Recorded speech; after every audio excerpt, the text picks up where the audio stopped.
Unboxing from Iowa Scaled Engineering. What could it be? It's the Squealer.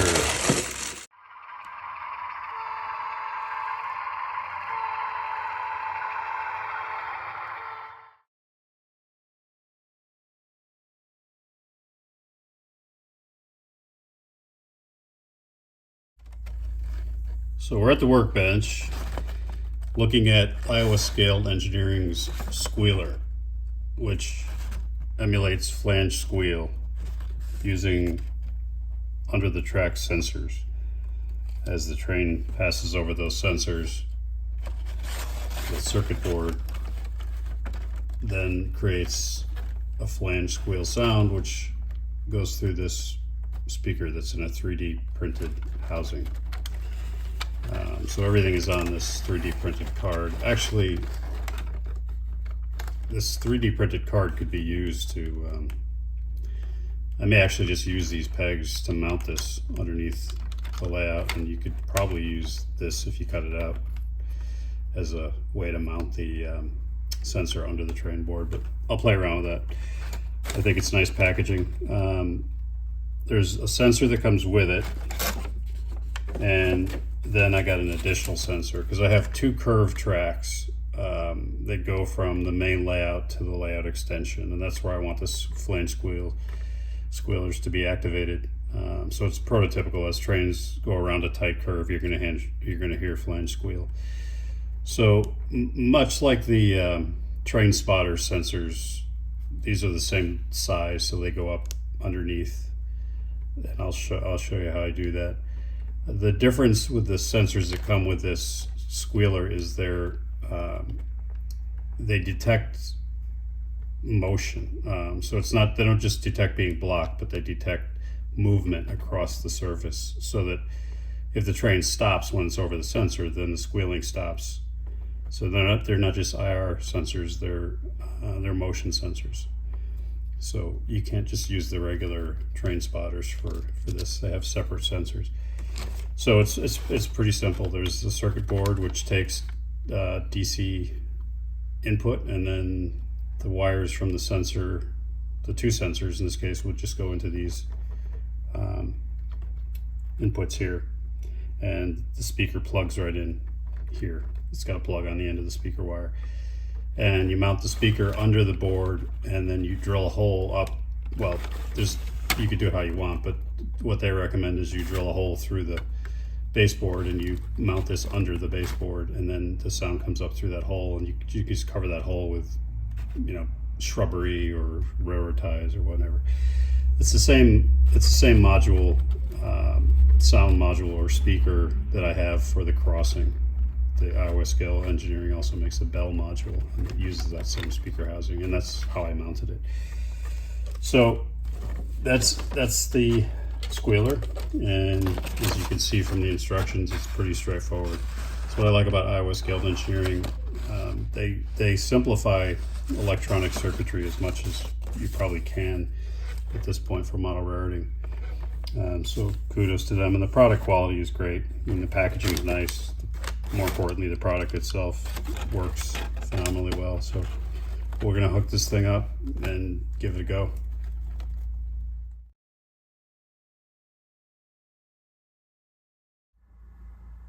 So this is the curve that will have the Squealer. And as you can see, there's two main curved tracks. I've got a pair of Walther's 24, 28 inch curved turnouts.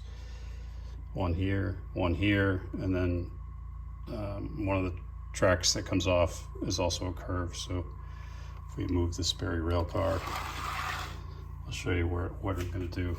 So as trains come this way, which would be either toward the main or into the yard, you're going to get squeal. It's going around that tight curve there. If they're going out this way, which is toward the secondary, which has the two industries off of it, there's going to be a squealer on that curve as well. So in either direction on either curve, you're going to hear that flange squeal. And I showed it in a previous video. I kind of future-proofed by installing the holes. When I was putting in a switch motor, a tortoise for this turnout, I decided to go ahead and also put holes in each of these curves where I'm going to mount the sensors for the squealers. And what I do is I put a brass, I drill the hole per the instructions, and then I have brass tube that is the same diameter of that hole, and then the sensor fits perfectly right up through that. Now, in order to do it that way, you have to make sure that the hole is aligned exactly to be in between two ties so the sensor shows up there. But I measured that pretty carefully. On the turnout, it's a little trickier because you can't move the ties really. On the flex track, what I do is I just cut out, I free these two ties by cutting the tie plates and the spikes. And I slide them out, and then I can drill. Well, I find the center first with a punch, and then I slide the two ties out and I drill, and then I slide them back in. That way I make sure it's centered. So that's where the two sensors are going to go, and then the circuit board and the connectivity to the DC is going to be underneath this part of the layout. I already have DC here for some of the lighting that's going on, like the here in the Sims metal scrapyard, and also what's going on here with the tortoise turnout. That's all powered off that DC supply, so these things don't draw a lot of amps, so I'll be able to power it all off the same source. All right, so let's get going.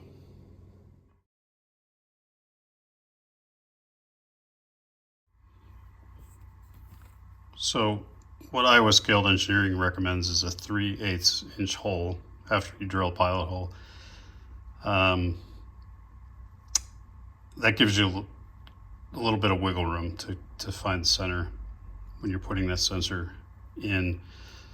What I found is if I get it centered with the pilot hole, I can do a 5/16 hole, and then that brass tube fits right up in there, and the sensor fits snugly in that 5/16, so you don't really have any margin for error. So that's the way I do it. I don't want to recommend something that isn't in their instructions, but it works for me. The thing to keep in mind with these sensors versus the regular train spotter sensors is they are direction sensitive. So you have to put it in a way that the train passes across this way and not this way, because it's designed to detect motion. So you're only going to hear flange squeal when the train is moving. So it's important to make sure it's in the right orientation.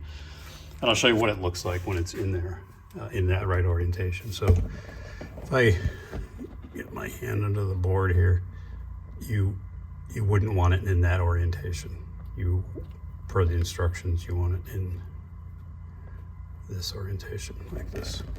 And you want to make sure it's clear of the ties.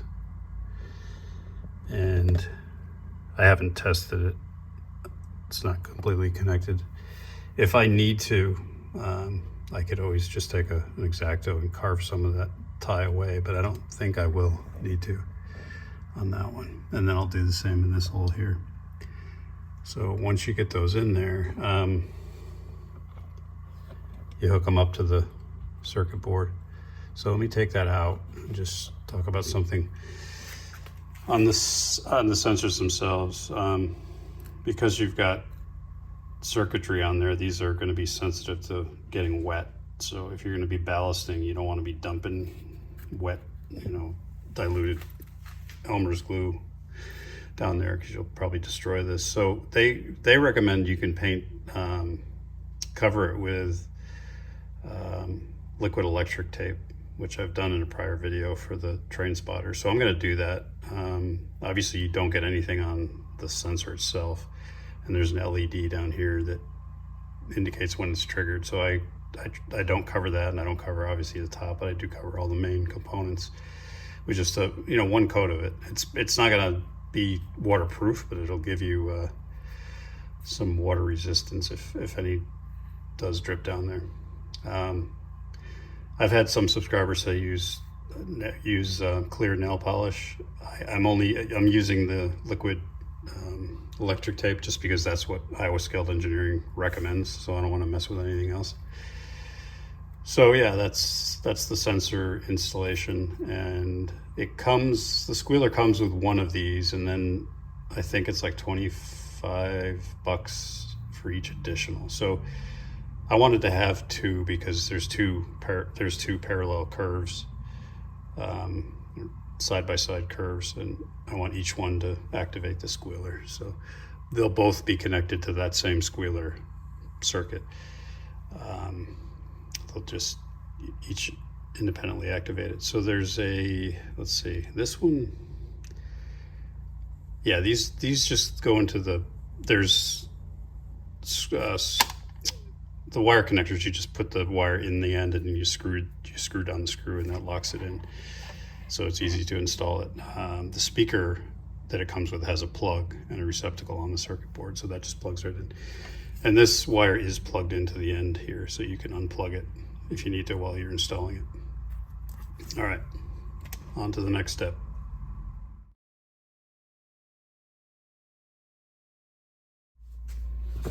So this is what I use, liquid electric tape. And again, that's what they recommend. So they're drying, but it's just that rubberized stuff that you dip handles of, like pliers into to make insulation on the handles. Paint it on there and it dries fairly quickly, and you don't have to glob it on. And that is the LED that lights when it's triggered. So you want, especially when you're installing it and testing it, you want to make sure you can see that. So don't cover that. Obviously don't get anything near that lens or the sensor. And I keep the brand uncovered because I'm big into branding and marketing.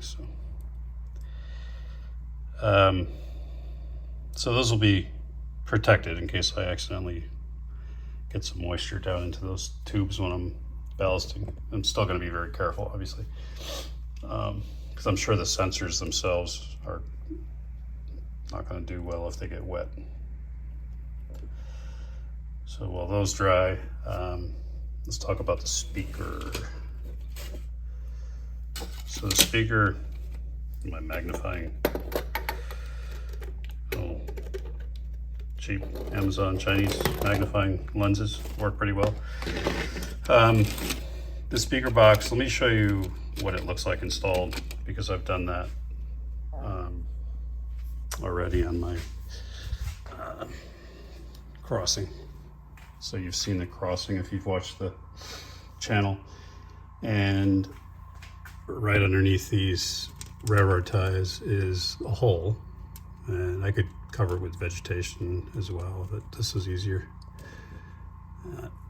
And right underneath that is the speaker for the grade crossing bell, which is an Iowa Scaled Engineering. It's the same speaker box with different module in it. So that's got a recording of an actual crossing bell. So the hole on the top side of this 3D printed speaker housing is aligned with the hole in the board, so the sound goes up through that hole. Excuse me. And I'll do the same thing over here. I'll probably put it, well, I'm not sure where I'm going to put it, because if I put it right in the middle, I'm going to have ballast there, so maybe I can put a signal box or something over it, or I could put it out here. It really won't matter.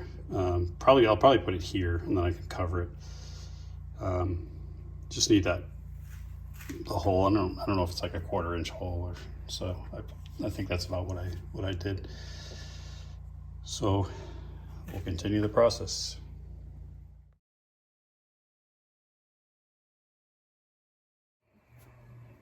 Okay, here's how I'm going to mount the circuit board. I was originally going to try to use this 3D printed card that it came shipped on, and maybe get some of those press washers that lock on to hold the circuit board on there. But what I ended up doing is getting spacers. I got these from Home Depot. They're the dimensions there, and I cut them. They're nylon, and I used these small sheet metal screws. Got them at a thrift store for 50 cents. And they fit through the holes in the circuit board. So I cut the spacers so that there's enough clearance for the soldered pegs here on the back of the board. Then I'm just gonna solder that. I'm just gonna screw that into the underneath of the layout with those spacers there.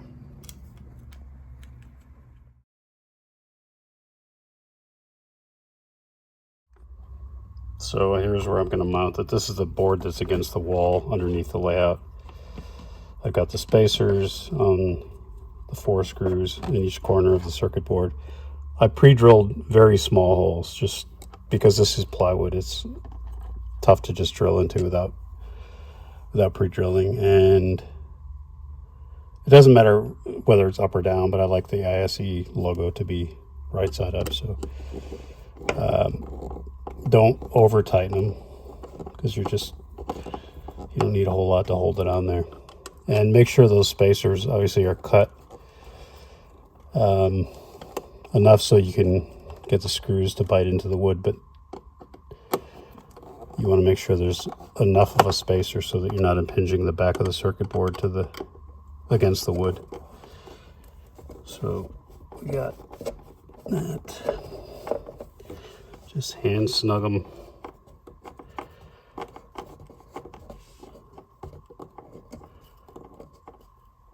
Why does that one want to keep going? Okay, there we go.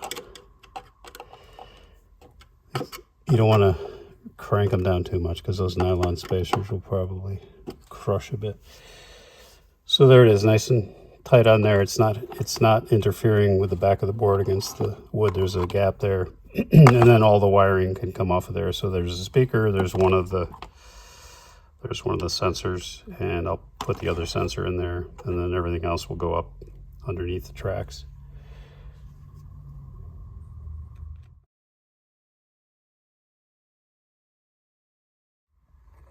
Okay, so I've got it wired up. I've got a DC bus here where I've got a positive and negative terminal, and that's coming off of a 12-volt supply. So I have that feeding into the power side. So you've got a ground, which would be black in this case, and they call VIN, which is the positive.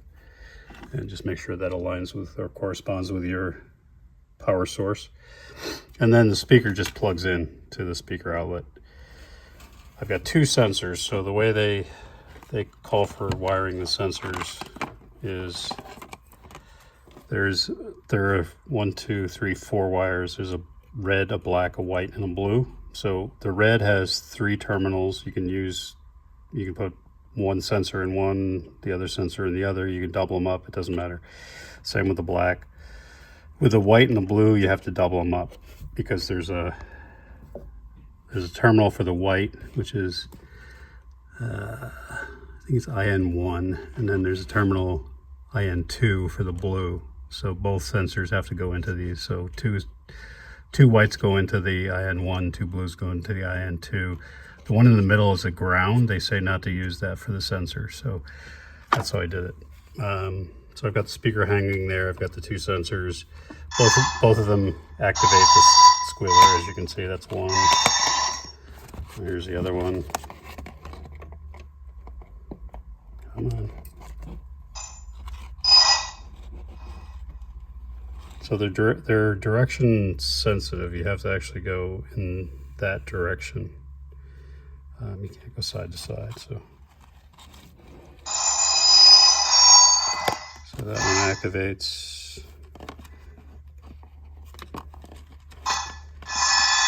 And that one activates. It'll work obviously better when we're up under the track, but good to test it all out before you go putting it all in. So that's how it's wired up. Pretty simple, actually.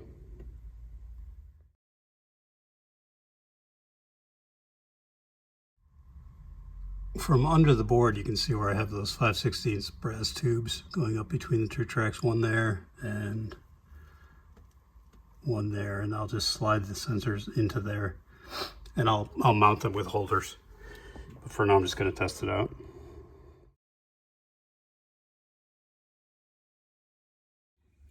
Yeah, back at the workbench, what I've done is I've made a mount to go underneath the layout, just out of styrene, whatever thickness that is. So I got a piece that'll double-sided tape up to the bottom of the layout, and then a piece here that I've notched out so that a zip tie can go around the sensor. I'll show you what I mean. So basically, it's going to go like that. Then you adjust how high or low you want it to be and zip tie it around there, and then holds it under the track. In prior videos I've shown there's a 3D printed piece like this that Iowa Skilled Engineering makes. I don't have any more of those left, so this is all you need really. Just put a piece right here to firm up that part that hangs down. You don't need a long piece really, just most of that sensor is going to be up in the board, so whatever's sticking out you just zip tie it around there, and this will double-sided tape up against the bottom of the layout. And I paint the raw wood under the layout with a clear acrylic and let that dry, so it gives that double-sided tape something to stick to. There's not any weight on this thing once it's in there, so we'll hook that up.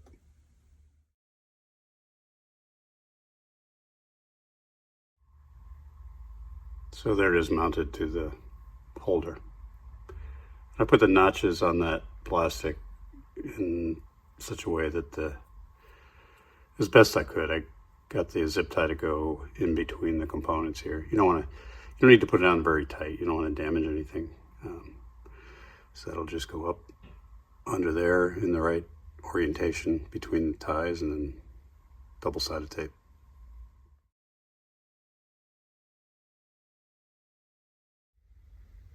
And that's what it looks like mounted. So one way to make sure everything's working is I've got my hand up on the layout pushing the cars. As soon as it goes over that sensor, you should see the blue light activate like that in either direction. So that's forward, that's reverse. And the way these are set up is there's intentionally the sound will go on and off, so there's sound gaps. So just because you don't hear it doesn't mean it's not working. As long as that blue light activates as soon as there's something going in either direction, it's working. So that's it. The only thing I got to do is mount that speaker. I'll drill a hole, and we should be good.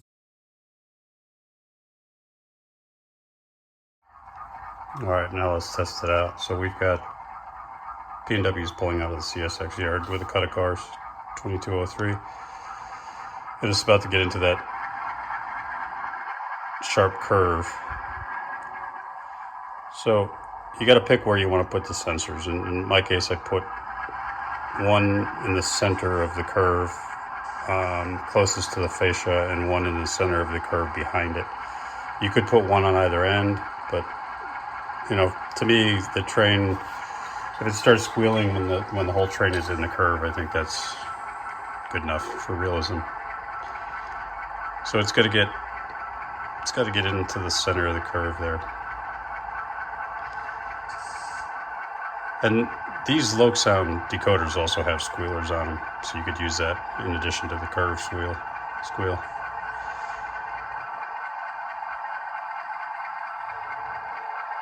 So it's approaching about where the sensor is, and it goes randomly in terms of when it decides to make the squeal sound. You know it's activated when the blue light is on, which the blue light is on down there. So it starts squealing,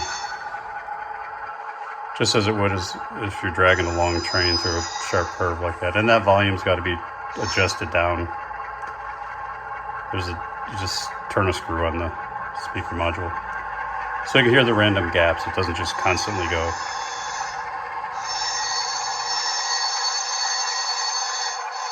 So it's kind of nice as you're dragging a cut through a sharp curve like that. You'd expect to hear the squeal. Not that loud, but we'll fix that. So now if we go the other way,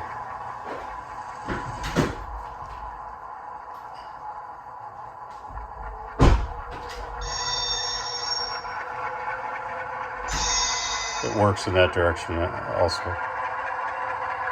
So either way you approach that squealer, and it's a motion sensor, so if you stop, the squealing stops.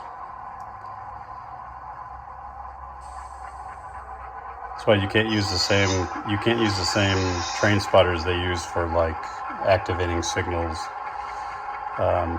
because those are not motion sensors. These are specifically for the squealer, or anywhere else you'd want a motion sensing application. And you could actually, with a mini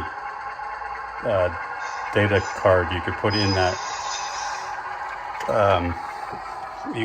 circuit and have any sound you wanted actually to be activated by the motion.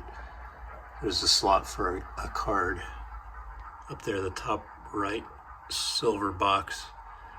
So it's pretty usable system. There's quite a bit you can do with it. Anyway, that is the Iowa Scale Engineering Squealer. I think it adds another dimension of realism to the whole experience.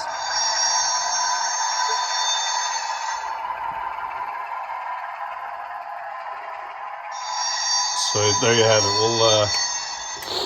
We've got one on the track behind it as well, and as I start getting into operations videos, I'll have that speaker mounted, and the volume will be lower so that it's a little more subtle, but it adds to the realism. I hope you enjoyed it, and I hope that installation video was helpful for you. Have a good rest of your weekend. Cheers.